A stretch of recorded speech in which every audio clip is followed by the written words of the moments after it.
ইসরায়েলের নজিরবিহীন হামলায় গাজায় তৈরি হয়েছে ভয়াবহ মানবিক সংকট। গেল একদিনে নিহত হয়েছে আরো অন্তত 43 জন। উপত্যকায় প্রায় 2 বছরের ইসরায়েলি আগ্রাসনে এবারের সবচেয়ে ভয়াবহ পরিস্থিতির মুখে ফিলিস্তিনিরা। গাজার এই মানবিক বিপর্যয়ে আন্তর্জাতিক মহল থেকে গভীর উদ্বেগ জানানো হলেও হামলা বন্ধে এখনো কোনো কার্যকর পদক্ষেপ দেখা যায়নি। ইমতিয়াজ আহমেদের রিপোর্ট। একের পর এক ভবন গুড়িয়ে দিচ্ছে ইসরায়েলি বাহিনী। গাজা শহরে এভাবেই নজিরবিহীনভাবে স্থল ও বিমান হামলা চালিয়ে যাচ্ছে ইসরায়েল। তাল আল হাওয়া এলাকায় ধ্বংসস্তূপের নিচে এখনো আটকা আছে অনেক পরিবার। এক সতর্কবার্তায় ইসরায়েলি সেনাবাহিনী জানায়, ফিলিস্তিনিদের গাজা শহর ছাড়তে হবে, না হয় তাদের উপর নেমে আসবে ভয়াবহ আঘাত। প্রাণ বাঁচাতে দক্ষিণ দিকে ছুটছেন লাখো মানুষ। তবে যানবাহনের অভাব ও আর্থিক সংকটে অনেকে পায়ে হেঁটেই যেতে বাধ্য হচ্ছেন।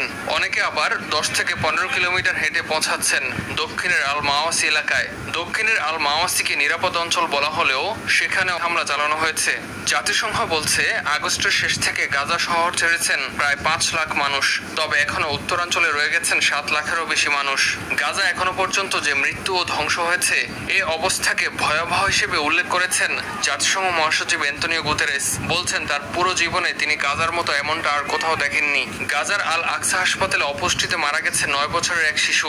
চলমান দুর্ভিক্ষে এ পর্যন্ত প্রাণ গেছে 441 জনের।